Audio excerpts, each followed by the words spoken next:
sont effrayants. Ils sont effrayants et j'ai pas d'autres mots pour les qualifier. D'habitude, on est plutôt habitué à un jeu de possession, d'attaque placée, etc. Mais même en transition, ils sont létals. Qu'est-ce que tu veux faire? C'est quoi leur faiblesse en fait? De là, tout le monde va relever la super performance du Ballon d'Or. Rien à dire, doublé aujourd'hui, il a éteint on-field.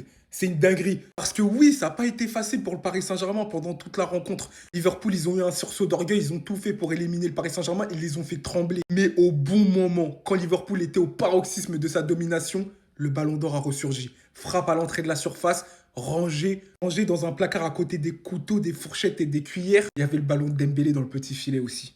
Oh, encore une fois, quand il y a les Ricks contre les mecs de UK, Dembélé en première ligne. En première ligne. Moi, aujourd'hui, ce qui m'a vraiment choqué au Paris Saint-Germain, c'est la densité défensive. En fait, tu as l'impression qu'ils subissent, mais ils sont tellement solidaires, ils font les efforts les uns pour les autres. Et là, qui sort de sa tanière? C'est Matei Safonov.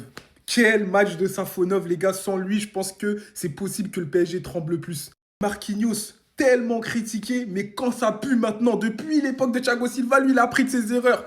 Quel tacle pour empêcher Virgil van Dijk de marquer. Et regardez cette image, cette célébration, elle veut tout dire. Il savait que cette intervention, elle valait de l'or. Évidemment, on va pas oublier de parler de Pacho. Les gars, en ce moment, top 3 des meilleurs défenseurs centraux du monde, il n'y a absolument aucun débat. Là, sur cette action, on pensait tous que la première erreur de Pacho en 2 ans au Paris Saint-Germain était arrivée. Ben non. Eh ben non. Il n'y avait absolument pas penalty, intervention pas propre parce que McAllister joue bien le coup, mais il n'y a absolument pas penalty. Pacho, juste, il avance.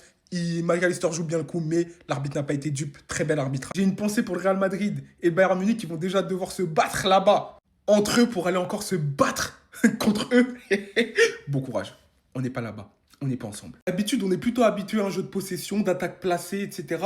Mais même en transition, ils sont létals. Qu'est-ce que tu veux faire? C'est quoi leur faiblesse en fait?